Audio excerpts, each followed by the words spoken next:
Welcome to Cage Minds MMA show. I'm Mika Frankl. Whether you're watching or listening, it's appreciated. You know the drill. Like, share, and subscribe. It all helps.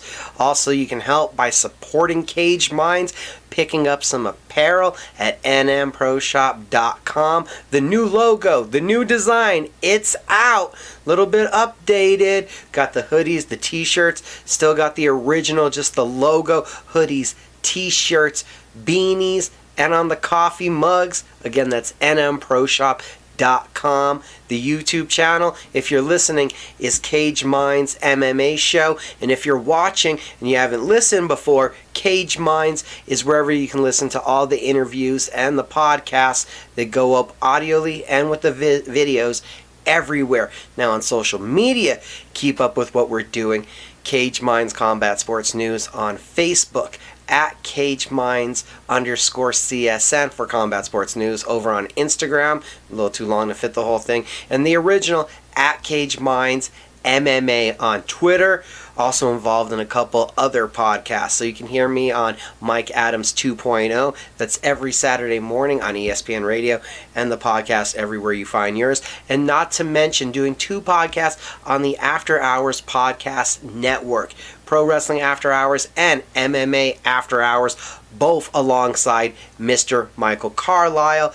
So a lot of available media for you guys to consume, content that we're providing, photos and images mostly up on the Instagram, like we have the weigh-in photos from Fight World MMA 22. And to let you guys know, gonna provide a little audio recap, my thoughts and feelings from the night here later. Not gonna be part of this video though.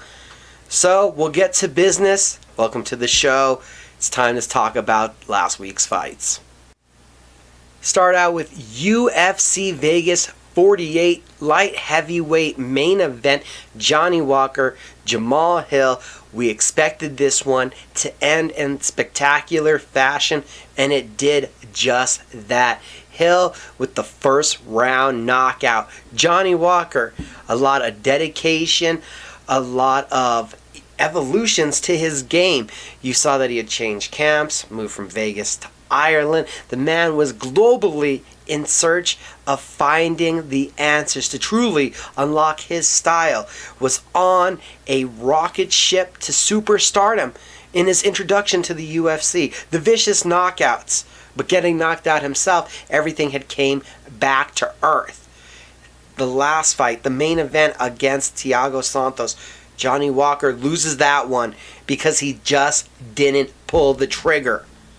What would happen at UFC Vegas 48? He would come out much more aggressive, lining up that hard right kick, firing it to the body. Much more aggressive Johnny Walker, but tactically aggressive, staying long, minding his P's and Q's. You could see the visual frustration of a Jamal Hill who felt he was being doubted all week long and just wanted to rip off Walker's head with one punch. Now we know that that kind of aggression can sometimes be counterintuitive to a fighter. You throw too hard, you get out of position, you're headhunting, you make a mistake, you're too angry. Well, maybe we're just reading into it that Jamal Hill was too angry, because in all, it's a one-hitter quitter. It looked like the first shot that lands, it's a big overhand right, and it clips Walker right on the left side of his temple, and that sees Walker's body foil up and fell back. And all of a sudden, a vicious knockout victory, and the ref a little slow getting in there as Hill adds a cherry on top that was not needed of this Sunday. It was vicious enough. A contender jumping into the top 10 right now. Jamal Hill, somebody you have to put respect on his name. Volkan Oezdemir says he wants that smoke. Have to look at the rankings, but Jamal Hill is somebody that needs to be the focus. It's not where is he going next, who is he going to fight next. We need to talk about that there's a contender. I had already said this year the light heavyweight division needed to come back around in a way it hadn't. The heavyweight division has so much of the attention, so much of the spotlight. It was good to see a light heavyweight main event live up 2, all the hype, live up to the hype early, and what we get walking away is a prospect that we can all get behind because of power in both hands, composure, defensively aware. Well, yes, Walker was firing off some good shots to the legs and the body. You saw an undaunted Jamal Hill even taking one of those high kicks right off his arm. Looked like there's a pretty good amount of swelling already starting just moments later after that knockout.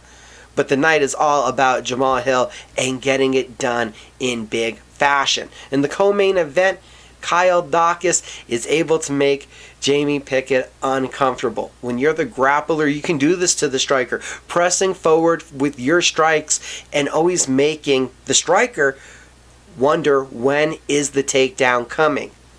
Dawkins pressing forward with the strikes, tricked Pickett into finally thinking it was going to be a striking battle. Landing on Pickett, and Pickett wanted to answer back. Comes forward, the level change, beautiful timing, the takedown. Kyle Dawkins locks in the Darce choke. And it's now, as I'm understanding, the nickname is official. He is Kyle King Darce Choke Dawkins.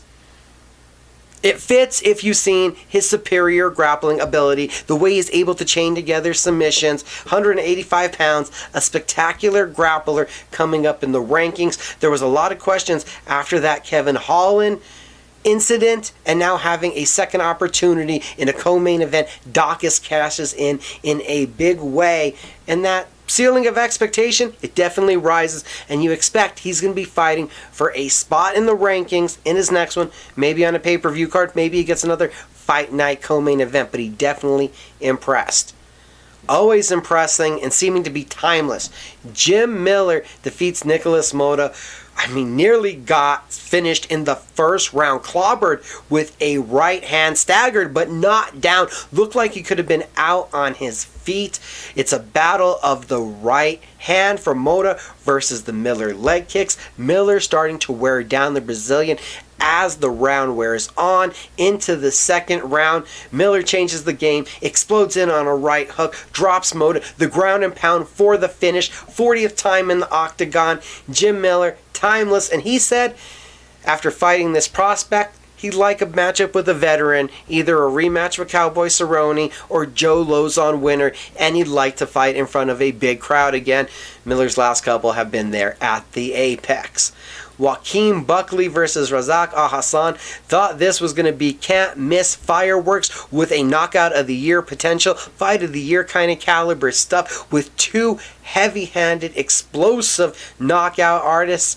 And that's not really what we got. What we got was a much more strategical fight. What we got was a fight that saw the takedowns play a pivotal factor. We saw the striking be close in the first, but Buckley had 3 takedowns. That wins out when the damage is all equivalent. The second round, Ahasan is gun shy because of that threat of the takedown, and Buckley is able to put his foot on the gas. More strikes wins that round. Third round, we know a takedown's coming, but it's Ahasan. 3 minutes of top time. Can't find the finish. Told you that first round was close. It's a split decision going in favor of Joaquim Buckley. On the prelims, we saw David Owana with a big comeback. Took a left hook to the eye from Gabriel Benitez. Looked to be in major trouble, but kept moving forward, kept pressing, and off of a Benitez body kick, steps forward and starts throwing until the fight is finished. In all, it's a blitz of 14 straight punches. It looks like about 11 of them land. Benitez runs out of real estate, stuck against the fence, eats a bunch of punches, and goes to sleep. An incredible comeback from Owana.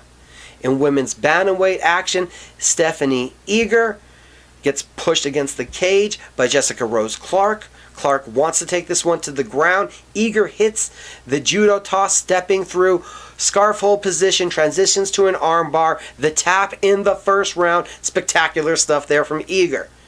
In the men's featherweight division, Chaz Scully retires in fashion. It's a second round TKO victory. A step in left elbow hurts Mark Striegel.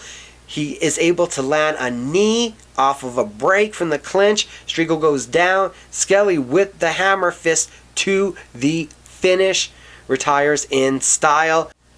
In women's strawweight action, it was a heated contest. The cage control comes into play as Gloria DePaulo defeats Diana Bellita by unanimous decision. I thought that it was the control time. The second and the third round, getting Benita against the fence, won out those rounds.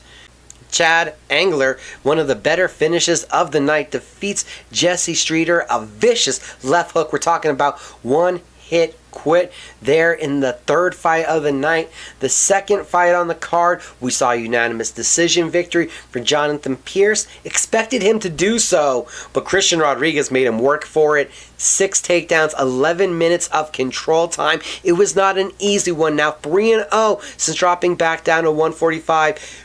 Keep an eye on Christian Rodriguez. Pierce made guys with, on paper, better resumes look like a lot worse fighters. Very impressed even in the loss with the effort from Rodriguez. Pierce 3-0, 145 is deep, but he's moving up the rankings.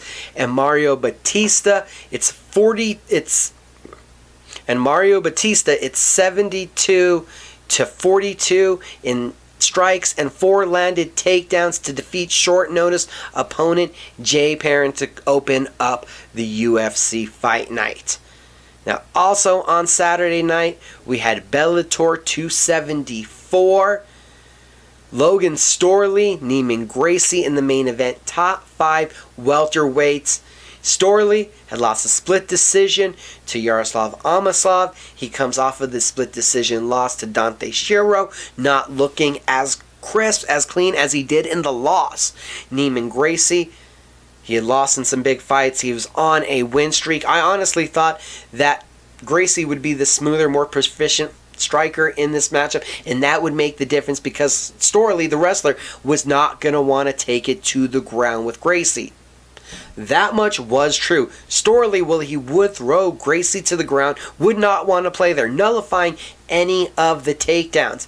But let's be honest, this was all about the right hook, the left hook, and the right cross of Logan Storley. Being able to put his foot on the gas, show the evolutions of the striking, show what he's gained from having to be in that violent room that is the former Black Zillions team when you're there with Vicente Luque, Gilbert Burns. Those kind of tests. We've seen the evolution now of Storley. His striking looked crisp. You saw Gracie come alive in the championship rounds. But when we go to the judges' scorecards, they all are concise and they all are unanimous. I don't know about 5 rounds to 4, but Logan Storley pulls off the biggest win of his career. He takes that number 4, and now you're wondering, and you get to look at it. We got Bellator London. You have the welterweight title fight. You have Venom Page in front of his home crowd against Amaslav trying to get the world title. You have the co-main event with Lima versus Jackson. I think that if the winner of that co-main event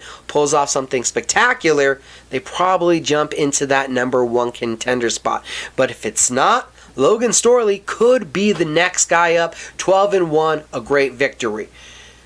Further on down the card, you saw spectacular striking, and it only took 38 seconds. A spinning back body kick from Andrei Korshakov crushes Chance Rencounter. It was a delayed reaction as Rencounter ate the body kick, tried to get on a takedown, and then fell. There were some follow-up punches, but the body kick did the damage. So much so that it broke 5 ribs.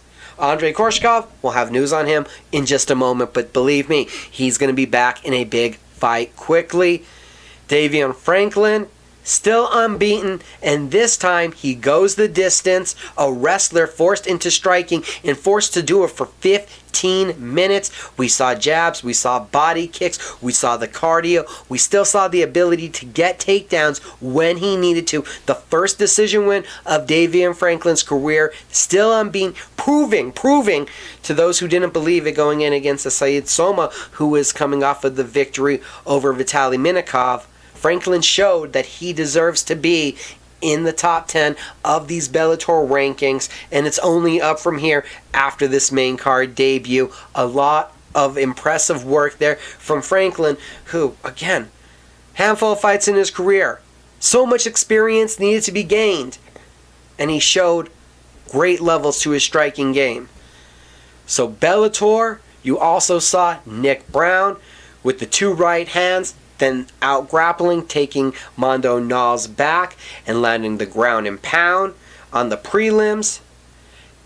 And Jalen Bates with another submission victory. Bellator 274, there were some big finishes, and we saw some contenders born out of prospects. It was a great night for Bellator. Now we're going to talk about the news. Move over to that next segment. UFC announcements, UFC Fight Night on February 26th. This weekend's that we're about to preview. The big change, Beneil Dariush is out, and Islam Makhachev is facing Bobby Green. It's going to be a 160-pound catch weight. That news had to be said even before we get there. Huge breaking news. Bobby Green, second fight in 2 weeks, trying to make history, trying to literally upset the entire rankings here. And it's a major move of bravery and showing what kind of fighter Green is, stepping up on short notice to replace Dariush. Also in a crazy story, Jennifer Gonzalez is out, and Yosana Nunes will now be facing Ramona Pascual. That one was originally going to be at Bantamweight and is now up at Featherweight. Gonzalez never fought in the UFC and has been released. When USADA showed up to test her, apparently there was some complications in locating her, and that's led to Gonzalez no longer being a part of the UFC. Not to mention, Johnny Parsons is out, and Rahim Brahima is jumping in to face Michael Gilmore in welterweight action this weekend. This card, topsy-turvy, and we'll preview it all in just a moment. UFC London on March 19th has seen a change to the card as Mike Davis is out and Ilir Topuria is stepping in to face Jai Herbert. That's a lightweight bout. Montel Jackson is out, and Dana Batgrel will now face Chris Gutierrez. And that one is UFC Columbus on March 26th. The UFC Fight Night on April 16th has gained Jordan Levitt versus Victor Martinez at lightweight, and Myron Breno Souza versus Wu Yan at bantamweight. The UFC Fight Night on April 30th has gained at featherweight Darren Elkins versus Tristan Conley. And in the men's flyweight division, Carlos Candelaria will take on Tatsuya Taira. We got a couple notes on Bellator. Bellator 276 is added in a huge one in the middleweight division, possibly a number 1 contenders bout. John Salter versus unbeaten Johnny Eblin. Bellator 277 announced for April 15th at the SAP Center in San Jose, California.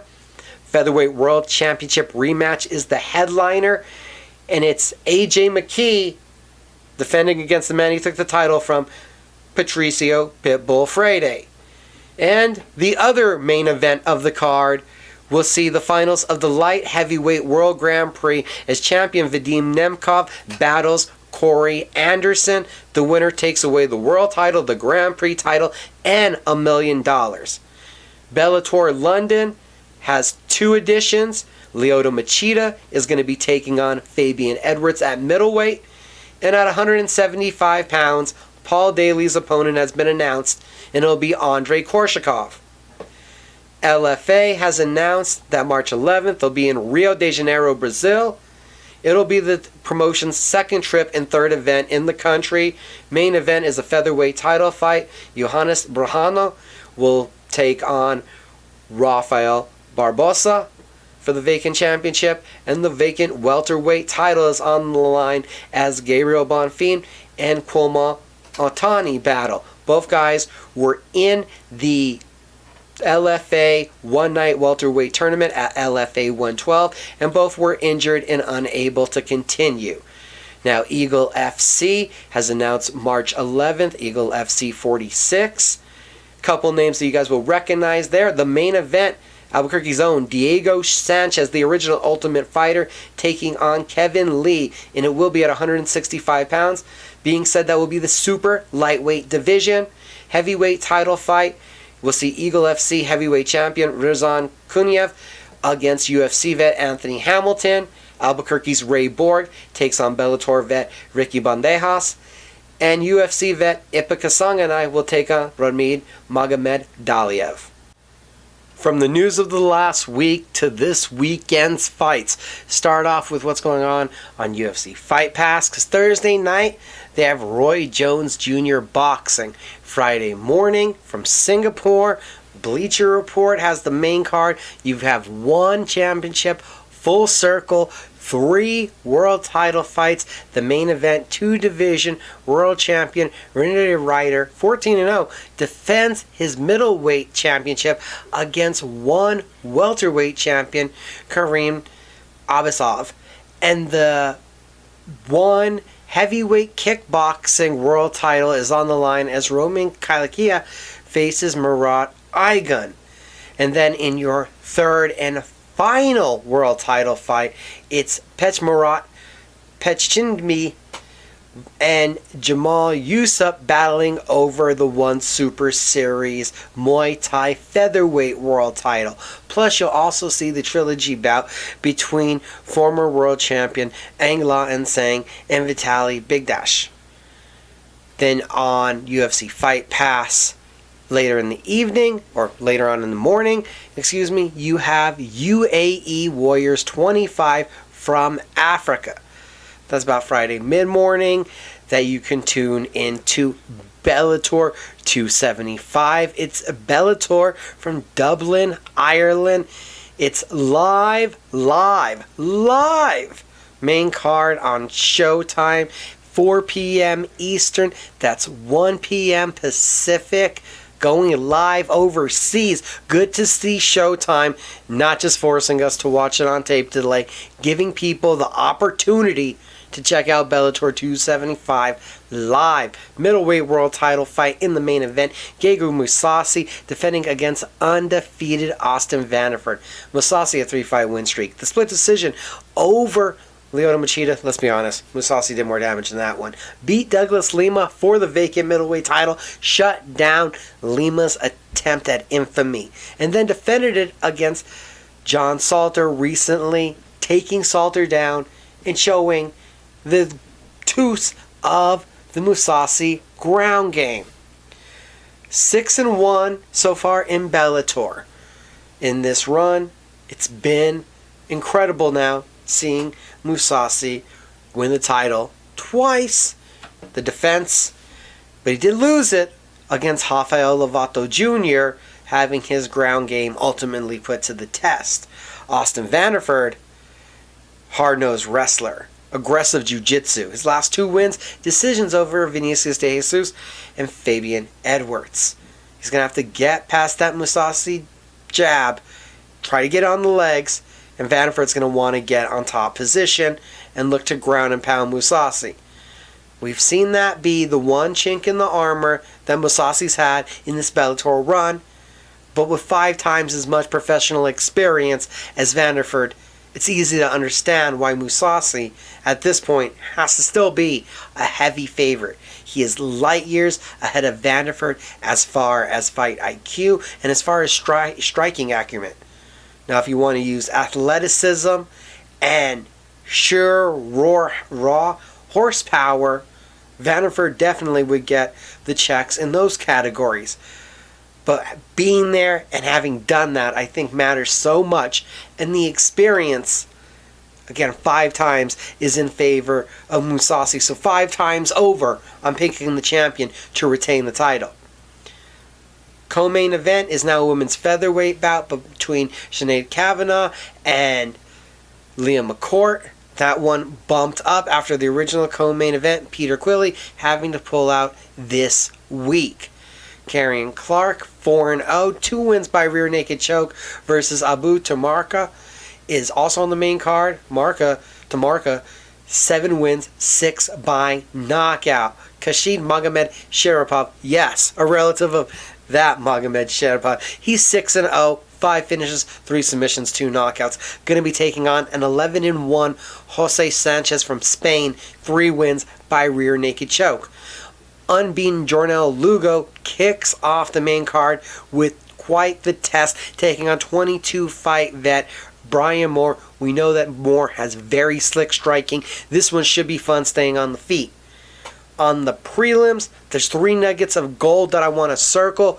Brett Johns has to get back into the win column and has to show why he was such a acclaimed free agent acquisition by Bellator. Has to rebound from that loss to Danny Sabatella. He's taking on Khurshid Kakharnov, who's 8-0, 6 wins by knockout, and is hungry to steal what is left of the talk that Johns has produced. But being relegated all the way to preliminaries has to hurt when you were that kind of free agent coming over. So much pressure. In women's strawweight action, you have Danny Mccormick, 5-0, 4 of those wins coming in Bellator, taking on Stephanie Page. Not often you get to see the women's strawweights featured there on Bellator, but McCormick coming out of that SBG Ireland camp.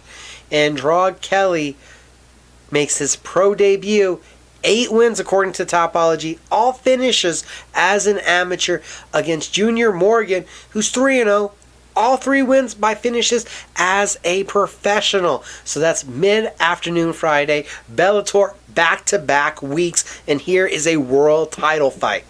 Friday night, PFL Challenger Series 2. You have the welterweights in action. The name standing out on this card to me is Carlos Lea, the former LFA welterweight champion. Also Friday night, Ultimate Warrior Challenge 31 is going on UFC Fight Pass. At the same time, you have LFA 125, the first time the promotion is in New York, Niagara Falls. We have a women's strawweight title fight in the main event. The winner will become the 4th woman to wear this belt. Jacqueline Amore, 4-0, the 2021 LFA Female Fighter of the Year. Incredible jiu-jitsu, 3 wins by submission, and her last one was a 10-second knockout, taking on Livette Young, 3-1-1. Young has won the King of the Cage title and is coming off of back-to-back wins in the LFA by knockout. This is an explosive one. Amore's jiu-jitsu should play a big role in deciding who wins this fight, because I think the striking is that close that Jacqueline is going to need to rely on the area where she has the obvious advantage. The co-main event is in the welterweight division. Solomon Renfro, 8-2, taking on Adam Forget, who is 7-2. Renfro, recognize him from losing a split decision to Jamie Pickett on the Contender Series. His last 3 wins come in the first round. 2 by technical knockout and 1 by anaconda choke. Fuget, a Kimura, a rear naked choke, a TKO, a 3-fight win streak, and has won 6 of his 7 victories overall by finish. So the guy comes out not wasting time and looking to put you away. We also have in the featherweight division, very interesting fight as Michael Stack, 6-1, takes on Chao Garrigo, 7-3. Stack is 1-3-4 inside of the LFA. Chao, last 2 wins, a submission and a flying knee. Expect fireworks in that one. Saturday morning, Poland, KSW. You can check that out at ksw.tv. KSW 67 heavyweight title fight. Phil DeFries looks for his 6th defense when he takes on Darko Stojnic. Stojnic coming in on a 3-fight win streak since parting ways with the UFC. On UFC Fight Pass, you're going to also see UAE Warriors 26, that one coming from Arabia, and Fight Club Rush 11. Not to mention Saturday night, UFC Vegas 49. It's again an early start time. The prelims, those are going to be at 4 p.m. Eastern. Main card at 7 p.m. Eastern. We mentioned it earlier on in the show. The main event's complexion has changed. Beneil Dariush out. Bobby Green coming off of that win that I was there live to see at UFC 271, beating Nasrat Haraquest, is jumping in on short notice to take on Islam Makhachev. Makhachev, 9-fight win streak. But overall, let's be honest. We love you, Bobby Green, but there are going to be a portion of the audience already saying this is not the type of fight that earns Makhachev a world title fight. And that was the expectation. Dariush Makhachev was supposed to give us a number one contender leading in to, we know at UFC 274, Charles Oliveira is fighting Justin Gaethje. It's already going to hit the palate wrong, already hit the ear wrong when you say Bobby Green is who Islam beat for a number one contenders fight. Forget all that. Tried and true veteran, 29 wins, has done a lot of great work inside of the octagon. Great work also, Islam Makhachev is earning that number one contender spot, 9-fight win streak. 2021, pick any one of his 3 wins, all 3 submissions. Drew Dober, Thiago Moises, Dan Hooker. 10 submissions overall, and the last 3 have come against the highest of high competition. 3 guys hovering within that top 10 to within that top 5 to top 20 range. Not to mention 3 wins by knockout. Bobby Green, he knocked out Al Iaquinta in that UFC 271 decision that I mentioned. You kind of forget the great work, but it is coming off the heels of decision losses to Rafael Fiziev. That guy is in the top 10. The loss that could stick out is, oh yeah, Thiago Moises was able to land some bombs, able to mix in some takedowns, and that kind of thwarted the offense of Bobby Green. We just mentioned how Islam cut a hole right through Thiago Moises in submitting him. There's no doubt that if this was just a kickboxing match, I'm giving the obvious advantage to Bobby Green. He's much more smooth. He's much more fluid. His feints, his fakes, his ability to read what strikes are coming at him and make you miss. He also is no slouch with his takedown defense. But Islam Makhachev has proved to be on a different level right now. Yes, he did get knocked out once in his UFC career, but outside of that, he's been pretty damn close to perfect. Not as perfect as his coach, but I think we're on to seeing something special with Makhachev, and I don't think, as great as the story as it is, as good of a right hand and as sneaky as a jab that Bobby Green possesses with the striking down with his hands at his hips, I don't think it's going to be enough to thwart everything that the Russian wrestler is bringing into the matchup. The co-main event, well, at least what I saw is listed as the co-main event. Hopefully it gets changed up. Right now I saw it's Misha Serkinov versus Wellington Thurman, and that is at middleweight. Serkinov lost a split decision in his middleweight debut to Krzysztof Jotko, but he does have 8 submissions and 5 knockouts. Talk about a guy that needs to regain some of the momentum, some of the pizzazz that was behind him when he made his UFC debut, when he looked like a sure-fired light heavyweight title challenger. On the other side, Thurman, he's also had his struggles.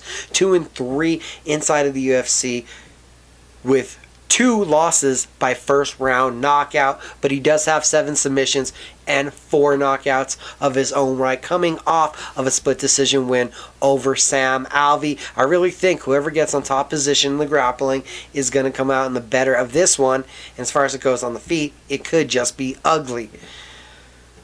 We also have, in my opinion, what should be the real co-main event. Hopefully this one ends up there by fight night. Maybe I was just looking at the wrong lineup when I was configuring how I was putting the show together. But at lightweight, Joel Alvarez, 19-2 versus Arman Tashurian, who is 17-2. Alvarez, a 4-fight win streak. 2 wins by knockout, 2 by submission. He beat Joe Duffy, Alexander Yakovlev, Thiago Moises. Yes, Thiago Moises is so good. We're going to keep talking about all the guys that beat him recently on this show, but did not make weight for 2 of those fights, did Joel Alvarez. Tashurian on a 4-fight win streak of his own, including wins over OAM, yes, Olivia Aubameyang, Davi Ramos, Matt Frivola, all by decision, and then a first-round knockout of Christos Giagos. Giagos jumping in on short notice. The winner of this fight, assuming Alvarez, who at 6'3", probably really is a welterweight, and after 2 fights in a row of missing weight, should have to fight in that weight class.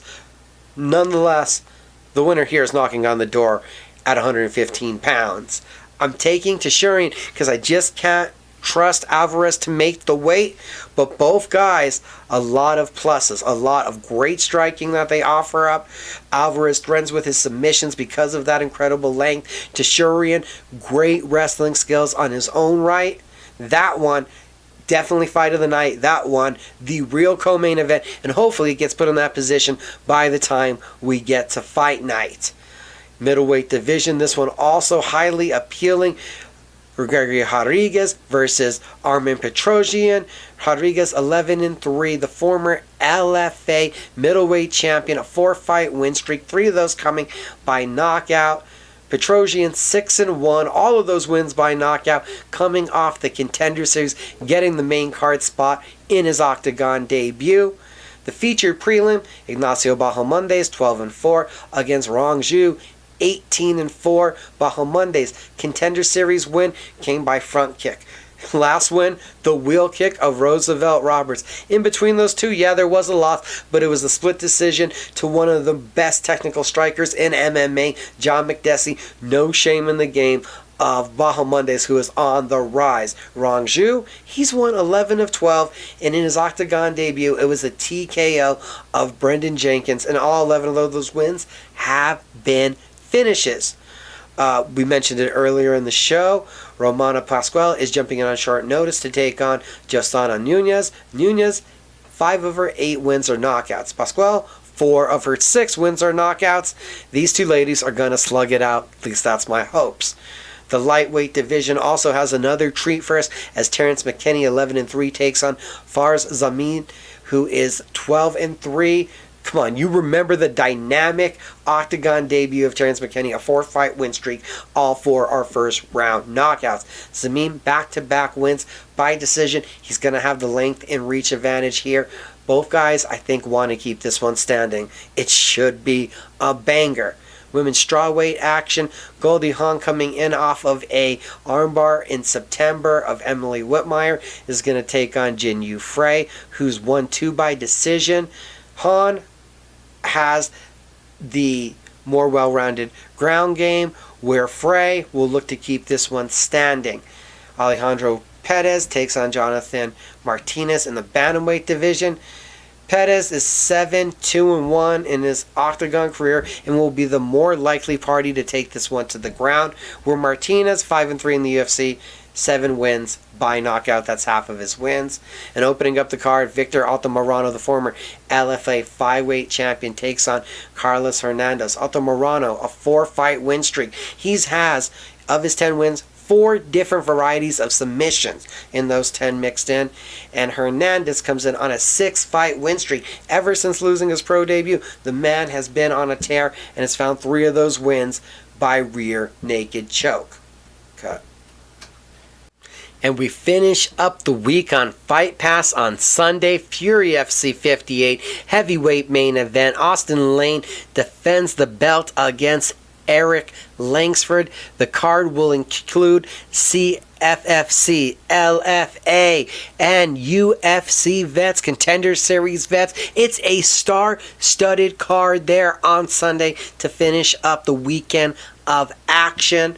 Don't forget to check out the After Hours Podcast Network. That's MMA After Hours and Pro Wrestling After Hours. You can also catch up with me talking the whole world of sports on Mike Adams 2.0. Search for all of those. We're the same place. You search for the Cage Minds podcast. The website is cageminds.com. It's Cage Minds MMA show on YouTube. And go to nmproshop.com to pick up the merchandise. Thanks for watching. Thanks for listening.